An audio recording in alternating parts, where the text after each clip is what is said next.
Ahora vamos a pasar a hablar acerca del ciclo de las políticas públicas, ¿ya? Desde cómo definimos un problema público hasta cómo lo evaluamos, las políticas que se implementan. Entonces, lo primero es que en el proceso de iniciación que plantea el autor, uno tiene un grupo, una población que percibe un problema de una manera que es distinto a lo esperado, o que percibe una situación, perdón, de una manera y es distinto a lo que ellos esperaban. Y esto genera una tensión, un problema, un conflicto, que es lo que hablamos en el módulo anterior, ¿ya? Entonces, cuando tenemos este conflicto entre los distintos actores, es necesario llegar a un acuerdo mínimo sobre cuál es el problema, ¿ya? No tantas veces es fácil definir cuál es el problema en concreto para atacarlo con una política pública focalizada a ese problema en específico. Entonces, una vez que logramos definir este mínimo, este acuerdo mínimo sobre cuál es el problema al cual queremos tratar, después pasamos a una fase de su incorporación en la agenda. O sea, tenemos que decir que el proceso de iniciación de una política pública parte con la definición del problema y luego pasa a la incorporación de en la agenda pública. Agenda pública puede ser entendida en la agenda del Congreso, en la agenda del Poder Ejecutivo, en la agenda de los medios de comunicación o de las conversaciones que tienen los ciudadanos, etc. Entonces, finalmente la intervención pública se da por la capacidad que tienen estos actores de transformar estas desigualdades, este conflicto, esta diferencia entre lo percibido y lo esperado, en un problema que puede ser abordable, un problema que puede ser tratado y conversado y negociado y transformado en una política pública. Nuevamente insisto con la importancia de su incorporación en la agenda, para que los distintos actores lo consideren al momento de discutir. Entonces, acá hay un ejemplo de una columna, o sea, de una carta al director, del 7 de diciembre del 2019, en donde señala: hace casi 3 años, la Comisión Asesora Presidencial para la Araucanía, integrada por representantes de diversos ámbitos y sectores públicos y privados, propuso garantizar la participación de pueblos originarios en el Congreso, mediante escaños reservados elegidos por medio de un padrón especial. Conscientes de la relevancia de ver representadas en nuestras decisiones más fundamentales, como es la elaboración de una nueva constitución, las culturas e identidades originarias que hoy conviven en nuestro país, resulta fundamental que el espíritu de la propuesta mencionada antes sea recogido por los partidos políticos y contemos con la representación de los pueblos originarios, tanto en una futura convención constituyente como en la conformación del poder legislativo. La participación de los pueblos originarios es fundamental en la consolidación de un pacto social sólido y representativo. Cuando se estaba dando esta discusión se hablaba mucho de la paridad de género en el proceso constituyente y de la inclusión de personas de distintas condiciones. Entonces, esto es un esfuerzo, un intento de un grupo específico de poner el tema de los pueblos originarios que sean representados en la convención constituyente como un tema en la agenda. ¿Ya? Esta es una carta al director que es un ejemplo de intentar poner un tema en la agenda pública. No es solo paridad, también es la representatividad de los pueblos originarios en el proceso constituyente. Luego de eso viene un proceso de elaboración de las políticas públicas. Y acá hay 3 cosas que son fundamentales. Uno es el objetivo, otro son los medios disponibles para alcanzar ese objetivo, y lo otro es los actores, ¿ya? El autor propone 4 modelos distintos de cómo entender esta mezcla entre objetivos y medios disponibles, con los cuales yo me quedo con 2, que creo que son los que más se observan al momento de ver las discusiones de la elaboración de políticas públicas. El primero es el que tiene que ver con la racionalidad limitada, en donde se acepta que no tenemos información perfecta, que tenemos recursos que son limitados y que no vamos a poder satisfacer las necesidades de todos los actores. Por ende hay que negociar. Se asume una información imperfecta. Y por otro lado está la visión incremental, en donde se entiende que el proceso de elaboración es una negociación permanente entre los actores. Por ejemplo, cuando hablamos de políticas públicas que se elaboran en el Congreso, muchas veces el Poder Ejecutivo viene con una propuesta y esta propuesta, los parlamentarios dicen, no tiene suficientes recursos, por ejemplo. Pero el Ejecutivo ya tenía guardado la carta bajo la manga, por decirlo de cierta manera, de tener la posibilidad de meterle, inyectarle más recursos a la política pública y ahí a la propuesta de política pública y ahí ir negociando con los actores que están en la mesa en ese momento. Entonces, entender el proceso de elaboración de una política pública como un proceso de constante negociación es importante porque yo diría que es lo que más se da hoy día, ¿ya? Y en cuanto a los actores, el autor nos plantea un esquema de red que yo creo que es el esquema más acorde para entender lo que se da en un proceso de elaboración de política pública. Aquí vemos, por ejemplo, partidos políticos, el Congreso, el gobierno local, expertos, siempre se habla de los expertos también, la burocracia del aparato estatal, de cómo hay un montón de gente que logra, de gente y de procesos que hacen que el Estado funcione, que tienen que ser considerados al momento de elaborar una política pública, los medios de comunicación que siempre van a ser claves, gobiernos regionales, el Ejecutivo Central, grupos de interés, etc. O sea, tenemos un entramado de distintos actores públicos y privados que están presentes en el proceso de elaboración y que conversan entre ellos a la vez de que hacen propuestas concretas de política pública. Ahora, el proceso de implementación. Aquí, en esta fase de las políticas públicas, generalmente se juega su éxito o su fracaso. Y hay tres componentes que influyen en esto. Uno es que muchas veces hay dificultades de coordinación. O sea, aunque no lo crean, entre los distintos aparatos del Estado no hay una coordinación tan efectiva, ¿ya?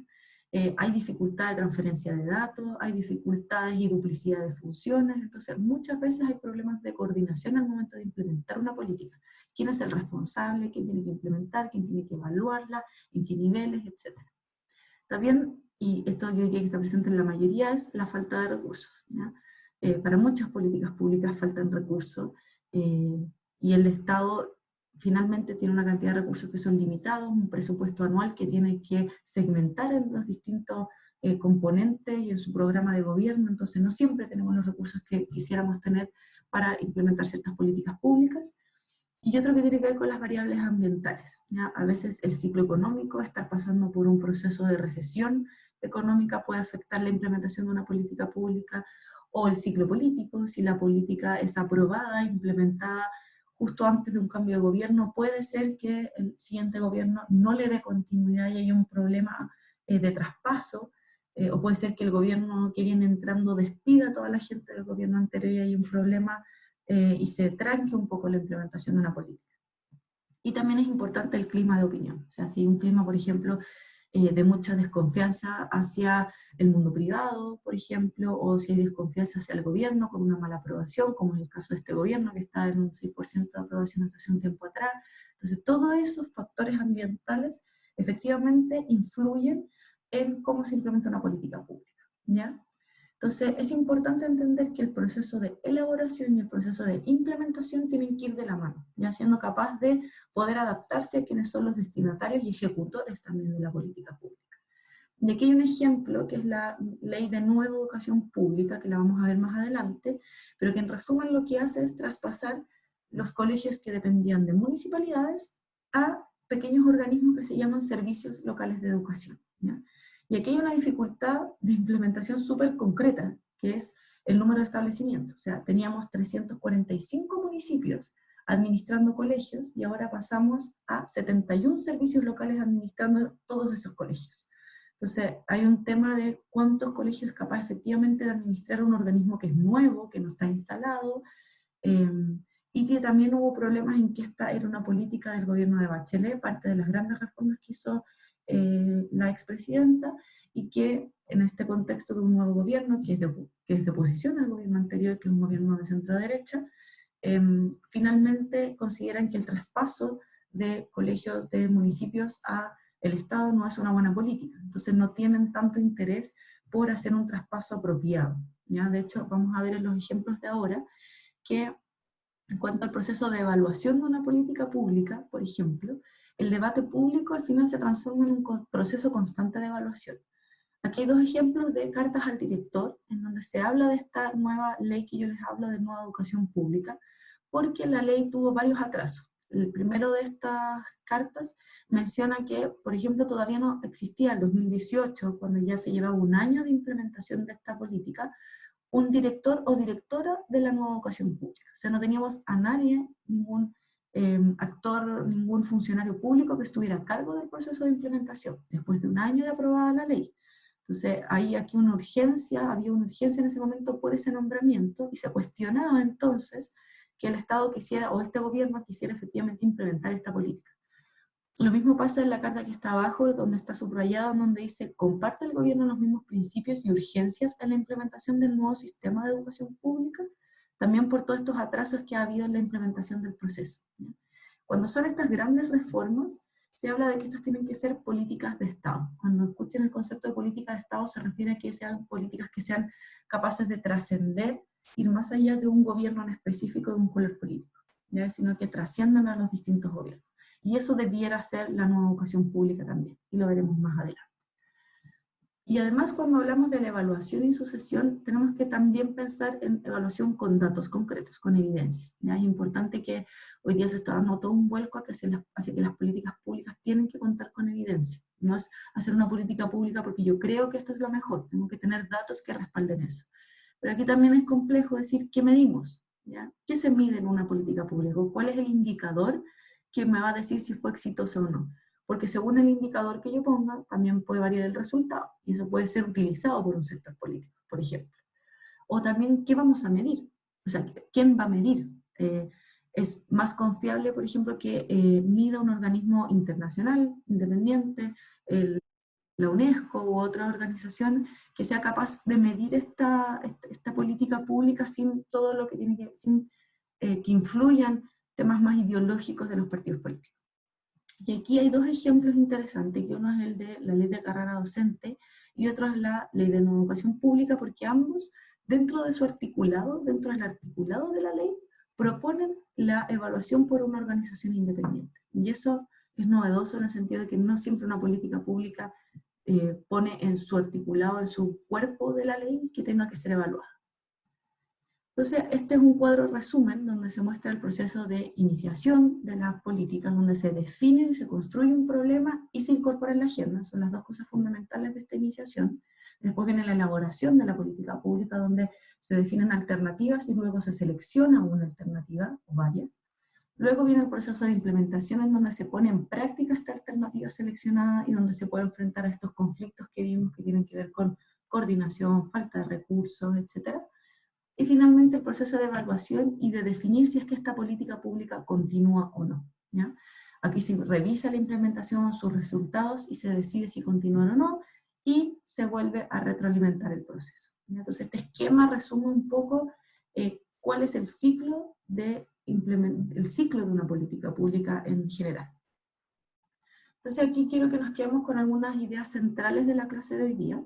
Primero es que las políticas públicas tienen que delimitar el campo de intervención. Ya una política pública no lo soluciona todo y es difícil que se haga cargo de muchas cosas al mismo tiempo. Tenemos que definir un marco para esto. Y las políticas públicas en su mayoría conllevan un proceso de negociación con múltiples actores. Hay muchos actores involucrados en el proceso de una política pública. Que el éxito o el fracaso de una política pública se juega en la implementación, en que logremos implementar adecuadamente esta política superando distintas dificultades.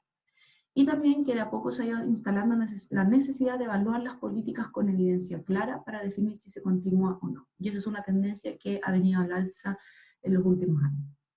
Y dos conclusiones que también nos propone el autor del texto es que en cada etapa hay elementos clave. En la iniciación, la elaboración, la implementación y la evaluación hay estos tres aspectos que son claves. Uno es el económico, cuántos recursos tenemos disponibles. Otros son los recursos técnicos, la expertise, conocimiento de gente que sabe de esta materia.